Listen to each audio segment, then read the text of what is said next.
Keith Brown, and this is a public policy podcast.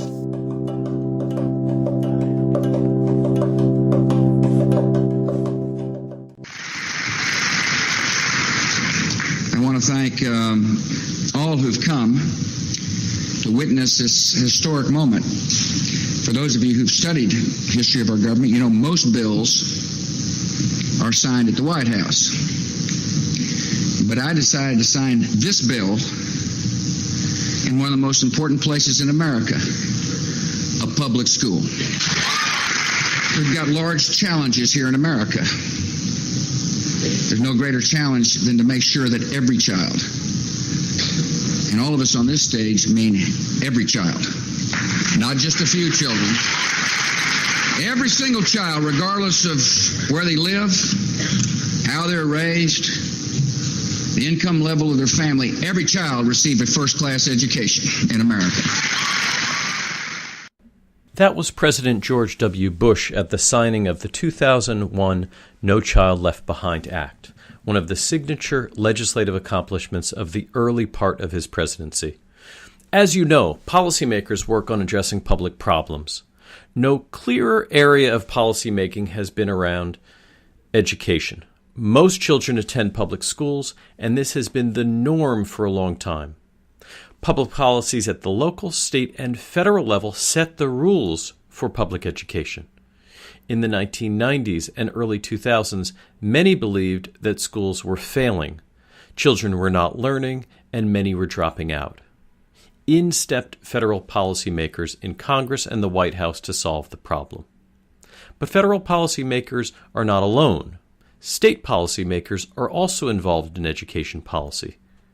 Listen here to George W. Bush's brother, Jeb Bush, then governor of Florida, talking about education policy. But to have a great future, a secure future, a future that is equal to our potential as a nation, we need to do something else. We must make sure that our children and grandchildren are ready for the world we are shaping today. It starts in our homes, in our communities, and especially in our schools. As a candidate and governor, I visited over 400 Florida schools. I saw children read for their first sentences, solve their first long division problems, explore the miracles of chemistry and physics. That's the essence of education, students getting a chance at a future.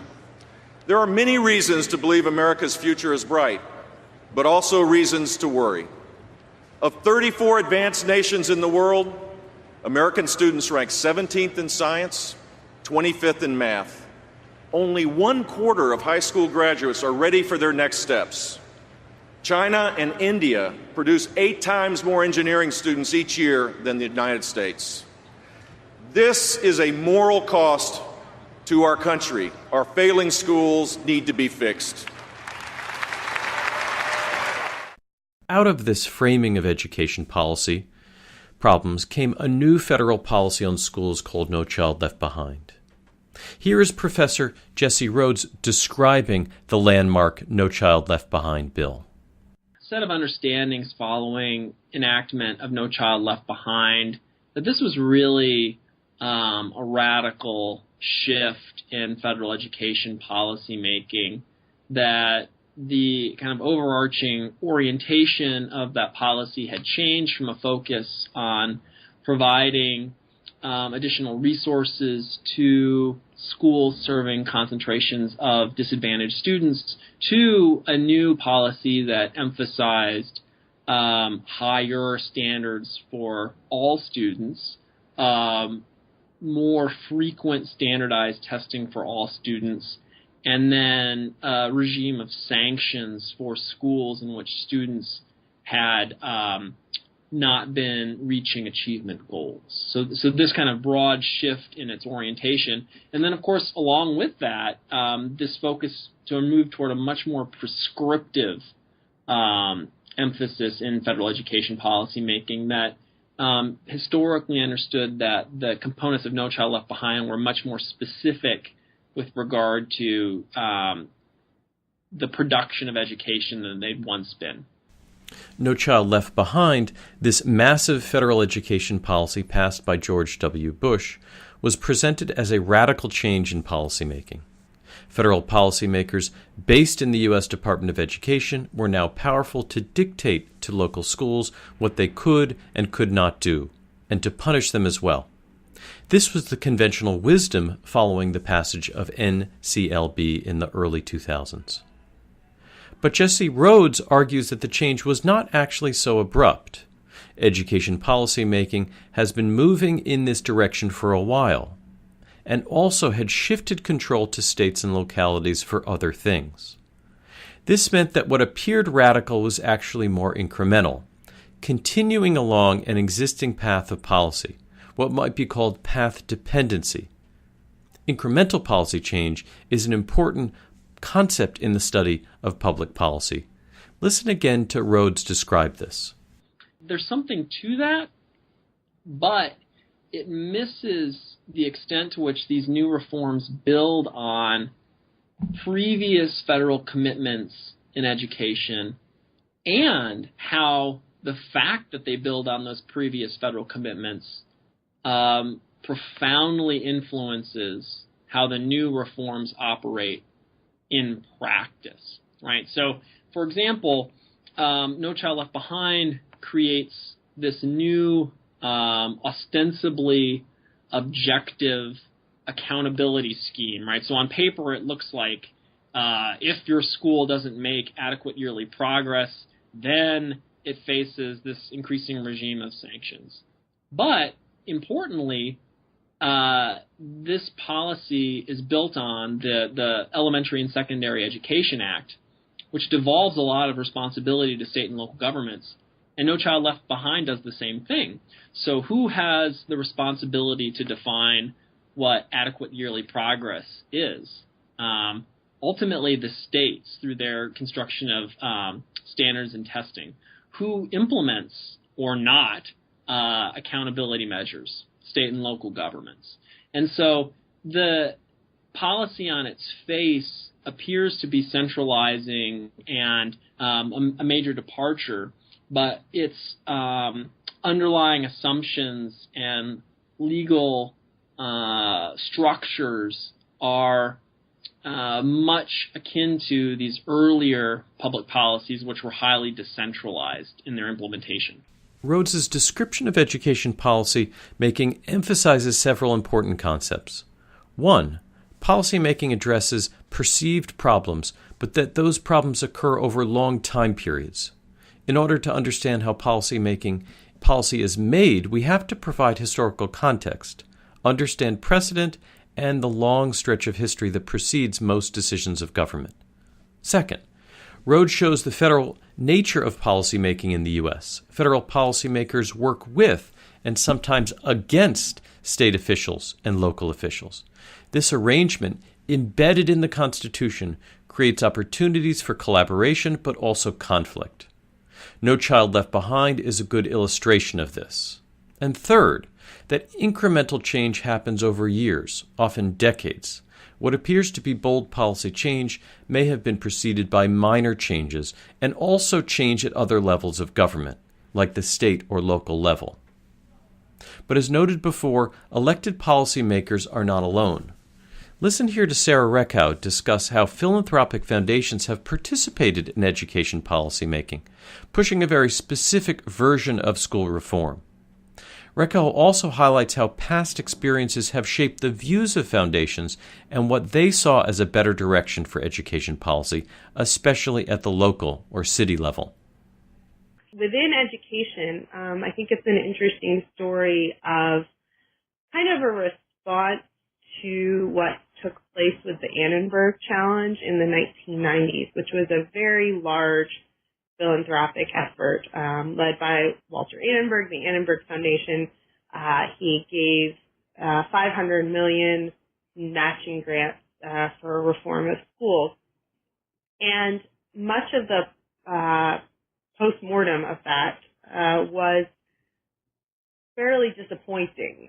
People really felt that it didn't accomplish what one might expect with such a large amount of money being invested. And many of the philanthropists who have become big education donors in the years since, including Bill Gates and Eli Broad, but also the Walton family, seem to have responded with a similar set of priorities that have, I think, helped lead to the convergence where they're giving to many of the same grantees in many of the same places. And a few things they're responding to are they seem to be less inclined to give directly to public school systems or to give in ways that are intended to kind of gently nudge public school districts. They're more focused on giving directly to organizations that compete with public schools, like charter schools, and more directly in an advocacy-oriented way that's less nudging and a little more kind of outwardly advocating for particular policy changes. So I'd say that is a key reason that the convergence has occurred, is there's this similar kind of response to the disappointment of the Annenberg challenge. So just like Rhodes's explanation of education reform that looked back to precedent, so too does Sarah Reckhow. She explains that foundations use their financial might to push a specific version of school reform. They did so because they looked back. They saw failures that they wanted to change. This reinforces the importance of history in policymaking. Policymakers know history and what has come before. So, when we look to understand education reform and No Child Left Behind, maybe we need to look even further back to the 1960s and the Great Society. Listen here to Professor Julian Zelizer explain how policymakers in the 1960s came to an agreement on a variety of social problems, including federal education policy. Zelizer emphasizes the importance of agreement between the parties and the support of public opinion. Is very simple, but this was legislation, this was an executive action. And I do believe that the fight to win coalitional support for these ideas and get the stamp of approval from both parties, which happened on a lot of these bills, and different sections of each party, really mattered and, bought in members of the political world into protecting these programs. They were also programs that had pretty immediate benefits, and I think that was important. They were very direct. Medicare provided you with health insurance if you were over 65 very quickly. Civil rights instantly committed the Department of Justice to desegregating the South, and voting rights did the same. And again, the Federal Education Act of 65 led to a rather quick infusion of money into the schools. And so not only is this because it's bipartisan legislation, but because it worked very quickly. It got underway very quickly. I think many constituents learned the benefits of these, and then people became accustomed to these programs. And I do think it mattered that this was generally a set of policies that came out of a vibrant liberal movement of the period, from the grassroots to the organizations, which helped to shape public opinion in the right way, so that when they passed, the public was prepared at some level to embrace them. And all of this, I think, has made a set of programs very durable, even when politics shifted to the right.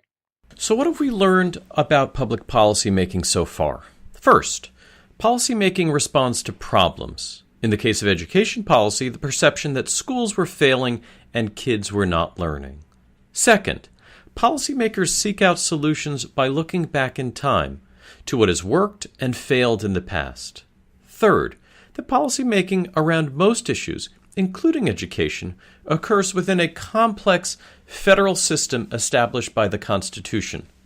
This is why George W. Bush, the president, and Jeb Bush, the state governor, both had something to say about the direction of education policy. In addition, not only federalism, but also the division of powers, so that the executive branch alone can't act. Only in combination with the legislative branch, as Julian Zelizer pointed out, can policy be made. Fourth, that outside actors matter. including foundations and organizations that are advocating for certain policy outcomes, sometimes called interest groups. Foundations, in particular, wield great influence over public policy based on the money they can give to certain organizations that support their views.